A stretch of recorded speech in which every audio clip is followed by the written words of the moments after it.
Ça y est, c'est l'été. Rendez-vous au bord de la piscine, au bord de la plage, dans des jolis paysages. Et c'est là qu'on a souvent envie de faire du yoga en extérieur. Bah oui, parce que ça fait rêver de faire du yoga en face d'une piscine à débordement avec une vue magnifique sur les pins ou sur des montagnes. Comment je vous comprends. Mais j'aimerais qu'on parle quand même un petit peu du yoga en extérieur. Parce que le yoga en extérieur, ça fait beau sur les photos, mais c'est pas toujours bien pour nos articulations.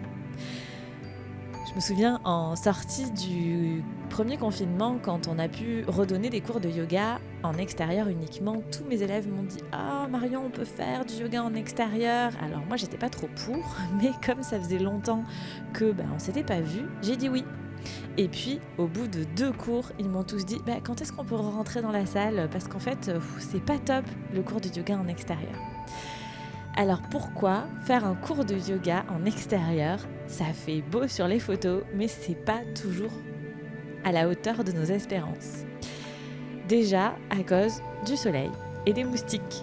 Bah oui, parce que souvent, là où il y a une piscine, il y a des moustiques et il y a du soleil.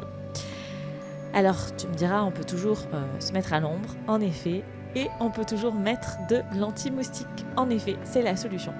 Et donc, si tu as décidé de braver les moustiques et de braver le soleil, voilà quelques conseils pour faire du yoga en extérieur, en toute sécurité.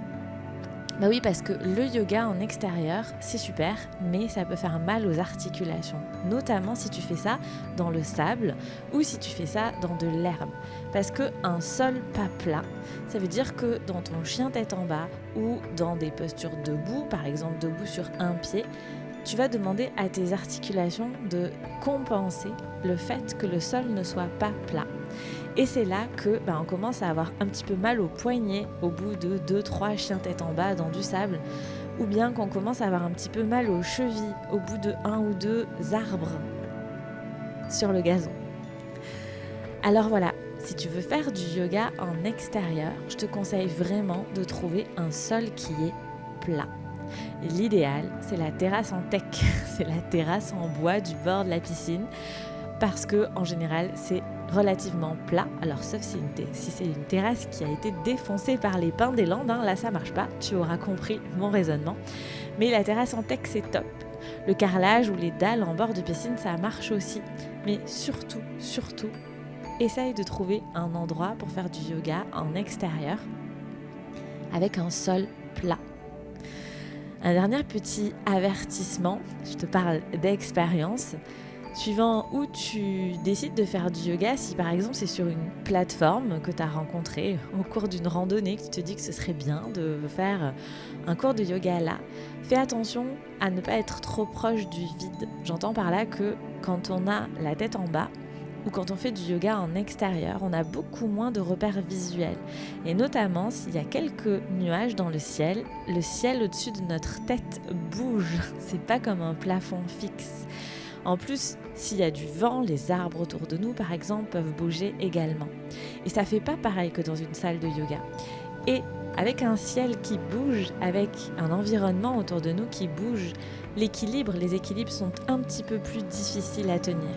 Donc, ne te mets pas près d'un précipice parce qu'il y a plus de chances que tu tombes.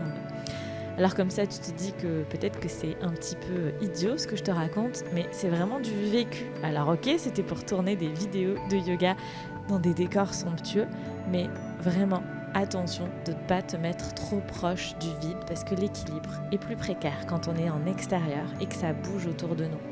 C'est là qu'on voit à quel point le placement des yeux, les drishti en yoga, sont importants pour les équilibres, pour vraiment arriver à tenir nos équilibres. Donc le yoga en extérieur, ça fait rêver. Et moi aussi, j'aime beaucoup ça. Mais il faut prendre quelques précautions, notamment pour ne pas revenir avec des poignets et des chevilles un petit peu blessées de ces vacances yoga en extérieur.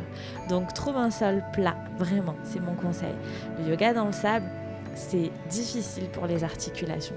Une fois de temps en temps, c'est toujours pareil, une fois de temps en temps, ça va pas faire de catastrophe, mais si tu passes 15 jours de vacances à faire du yoga tous les jours dans le sable, si en plus tu as des articulations un peu fragiles, ça peut créer des petits dégâts.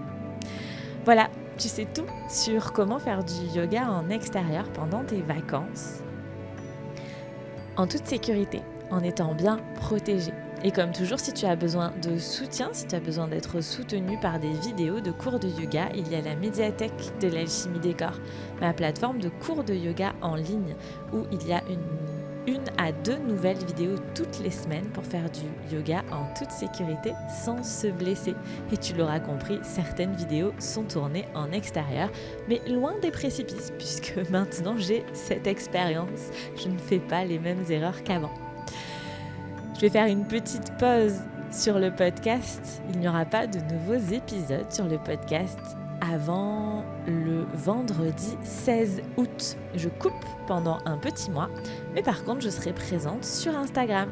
Donc si tu as envie de me retrouver pendant tes vacances sur Instagram, tu peux chercher @l'alchimie des corps sans apostrophe et tout attaché sur Insta. Et d'ici là, tu peux continuer à regarder, à écouter tous les épisodes de podcast et peut-être faire du yoga avec moi pendant tes vacances sur un sol plat. Je te souhaite de passer un très bel été et à très vite.